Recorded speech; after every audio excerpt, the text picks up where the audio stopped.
नमस्कार, मेरा नाम शुभम है और आप मुझे ब्रेन ऑफ बिहार पे देख रहे हैं। बहुत लोगों का सवाल है कि सहारा इंडिया का पैसा कब मिलेगा, तो उसी का जवाब मुझे देना है कि हाँ, सहारा इंडिया का पैसा कब मिलेगा। जब सरकार नींद से जागेगी, चाहे वो राज्य सरकार हो चाहे वो केंद्र सरकार हो, तब जाके आप लोगों का पैसा मिल पाएगा, क्योंकि सहारा के माध्यम से अब पेमेंट कभी भी नहीं हो सकता है।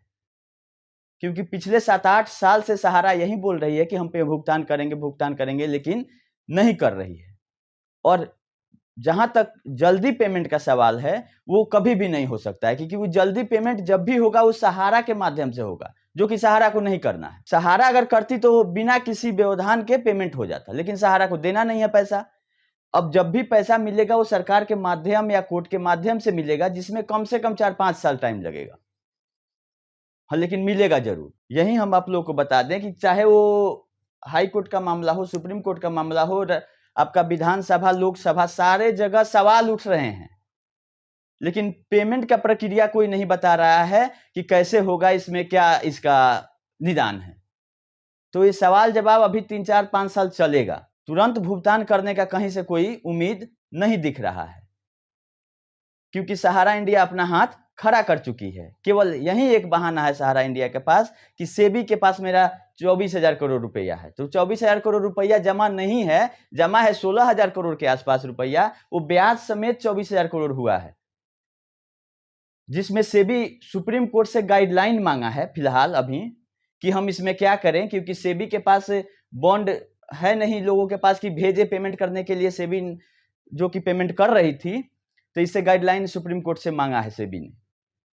देखिए क्या आता है गाइडलाइन। इसमें हमारा रिक्वेस्ट यही है कि इसमें पेमेंट होना चाहिए तो डायरेक्ट इन्वेस्टर के पास पेमेंट होना चाहिए, न कि सहारा के अकाउंट में दे दीजिए।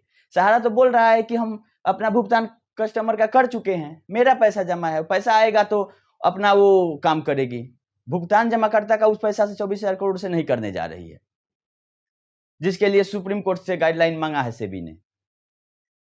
इसमें यही दिशा निर्देश आना चाहिए कि चाहे वो किसी भी स्कीम, किसी भी कंपनी सहारा ग्रुप का है, तो उस 24,000 करोड़ से उसका भुगतान कर दिया जाए, बारी बारी से बुला के। जैसे क्यू शॉप है तो डायरेक्ट कन्वर्जन हुआ था, जो 2 कंपनी का पैसा सेबी में जमा है उसका डायरेक्ट कन्वर्जन हुआ था क्यू शॉप में। क्यू शॉप से भी सोसाइटी में चला गया है पैसा, तो कहीं ना कहीं पैसा वही पैसा है, लेकिन सहारा बोल रही है कि हम भुगतान कर चुके हैं, वो हमको दे दीजिए। लेकिन सेबी का कहना है, जो कि सही कह रही है, कि भुगतान रियल में हुआ नहीं है, उसका कन्वर्जन हो गया था, इसीलिए लोग बॉन्ड लेके मेरे पास पेमेंट के लिए नहीं आ पा रहे हैं, क्योंकि बॉन्ड तो सहारा इंडिया के एजेंट जमा करा चुके थे। इतना जल्दी पेमेंट किसी भी माध्यम से नहीं होगा। जब भी होगा, अगर जल्दी पेमेंट करना है तो सहारा ही कर सकती है, लेकिन सहारा को पैसा देना नहीं है, इसका बिजनेस चौपट हो चुका है, तो क्यों आपका पेमेंट करेगी? ये बिजनेस तो करना नहीं है, इसको जान रही है कि मेरा सब कुछ खत्म हो चुका है। तो एक बात बताइए कि अगर 78 से कंपनी चलती है तो 44 साल का जमा पूंजी, जो भी सहारा इंडिया के पास संपत्ति का ये ब्यौरा दे रही है अपने राष्ट्रव्यापी आंदोलन में, ये 44 साल का संपत्ति है जमा किया हुआ, उसको बेच के आप लोगों का पैसा वापस कर देगी। मतलब आप ही लोगों के लिए ये इतना कमाई है सहारा इंडिया। तो ये गलतफहमी है। कहीं से कोई भी सिंपल साधारण आदमी भी अपना घर द्वार बेच के किसी का कर्जा नहीं चुकाता है। ये कमा के देने की बात अब सहारा नहीं कह रही है कि हम कमा के देंगे, संपत्ति को बेच के देंगे। संपत्ति को बेच के, अपना संपत्ति को अपने बेच के कोई नहीं देता है। सरकार का बुलडोजर उस पर चलना ही है, तो बुलडोजर चलेगा तो लॉस होगा, लॉस होगा तो पब्लिक का पैसा जाएगा। इसीलिए सरकार को इसमें एक कमिटी बना के और सारे ग्रुप के लायबिलिटी को एक जगह करके इंटर कंपनी फंड रीपेमेंट का कुछ निष्कर्ष निकालना चाहिए कि किसी भी स्कीम में आपका पैसा है तो उसको हम वापस कर सकते हैं, कंपनी की कोई बाध्यता नहीं है। क्योंकि ये खुद बोलती है कि हम सहारा इंडिया ग्रुप हैं, तो ग्रुप हैं तो किसी का लायबिलिटी किसी कंपनी से पेमेंट हो जाएगा। बात बाकी आप लोग देखिए, क्या जैसा कुछ होगा हम आप लोग को अपडेट देंगे, क्योंकि सहारा इंडिया का जो सेबी वाला मामला है, ये इसमें कुछ नहीं है। जो भी पैसा आएगा वो सहारा इंडिया अपने पास रख लेगी। बहुत सैलरी बाकी है, कमीशन बाकी है, स्टैट्यूटरी ड्यूज है सरकार का, यही सब पेमेंट करेगी। या 5-10 हजार करोड़ सहारा श्री को भी चाहिए, क्योंकि अब जान रहे हैं कि 10-20 साल हमको भी इसी से काम चलाना है। तो वहीं सब पैसा का ये लोग जगह पकड़ा देगा। अगर मिल गया तो, मिलना तो है नहीं, इतना बेवकूफ सब इंस्टीट्यूशन नहीं है कि पैसा सहारा के खाता में दे देगी। जब होगा तो रीपेमेंट ही होगा। इसीलिए सरकार को इसमें आगे आके एक कमिटी बनाना चाहिए ताकि लोगों का पैसा मिलने के दिशा में काम किया जाए। लेकिन सरकार भी ऐसा काम करती है, बोलती है कि कंप्लेन आप डीएम के पास भेजिए, मेरे पास भेजिए, ऑफलाइन मोड में। आज के जमाना में ऑफलाइन कंप्लेन कहां होता है? ये सब टाइम काटने का जरिया है। सरकार जिस दिन चाह देगी कि जल्दी पेमेंट करा दें, 2 महीना के अंदर पेमेंट शुरू हो जाएगा। हमने लिखित रूप में सरकार को सजेशन भेजा है कि कृपया कर आप ऑनलाइन कंप्लेन लीजिए और सहारा को भी बाध्य कीजिए कि वो ऑनलाइन के माध्यम से अपना मैच्योरिटी मंगाए और पेमेंट करे बैंक के माध्यम से, क्योंकि सारे लोगों के पास बैंक अकाउंट आ गया है। कैश का कहीं लफड़ा नहीं रहा है। कैश जब तक रहेगा री इन्वेस्ट सहारा का चलते रहेगा। इसमें अविलंब ऑनलाइन कंप्लेन लेना चाहिए सारे जिला लेवल पे, क्योंकि ये तो फंड का जब डिस्ट्रीब्यूशन होगा तो पता किया जाएगा कि स्टेट का कितना पैसा है। तो स्टेट वाइज आप लायबिलिटी पहले लीजिएगा तब ना, कि बिहार का इसमें 1 लाख करोड़ है, 50,000 करोड़ है। तो इसमें बिहार सरकार को भी अपना आगे आके लायबिलिटी का निर्धारण करना चाहिए कि इतना पैसा हमको चाहिए, तब जाके कहीं ना कहीं सेबी से भी मिलेगा, चाहे जो भी कमिटी बनेगी उसके द्वारा दिया जाएगा। तो ऑनलाइन मोड में ही होना चाहिए, मेरा यही कहना है। बाद बाकी जैसा अपडेट रहेगा फिर हम आप लोगों को देंगे। राष्ट्रव्यापी आंदोलन में जो ये बता रहे हैं अपने कि हमारा 1 लाख करोड़ का लायबिलिटी है, 3 लाख करोड़ का संपत्ति है, तो ये जान लीजिए सच्चाई इसका है कि 1.5 लाख करोड़ की इनकी लायबिलिटी है, क्योंकि 1 लाख करोड़ ये रिसीव्ड बता रहे हैं, विथ इंटरेस्ट नहीं बता रहे हैं। तो विथ इंटरेस्ट 1.5 लाख से ऊपर हो गया होगा अभी तक का लायबिलिटी, और इनका संपत्ति लमसम 1 लाख करोड़ का है। ठीक है, तो अभी भी लायबिलिटी इनका ज्यादा हो गया है और दिन प्रतिदिन ये बढ़ते जा रहा है।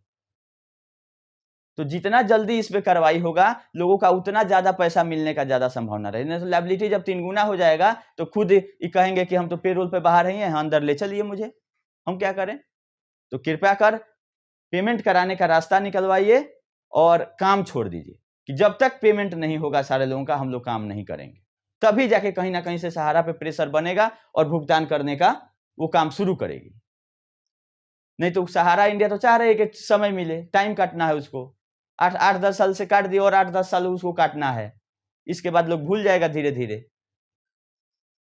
तो काम छोड़िए आप लोग और इसका विद्रोह कीजिए, और सेबी का, आरबीआई का और सरकार का नहीं, सहारा इंडिया का विरोध करना जरूरी है, सहारा श्री का विरोध करना जरूरी है, इसके मैनेजमेंट का विरोध करना जरूरी है, जो कि इतना गलत तरीके से पैसा उठाया, जिसका सारा मैनेजमेंट फेल है। इसको ना आरबीआई का बात मानना है, ना सेबी का मानना है, या करना है बैंकिंग।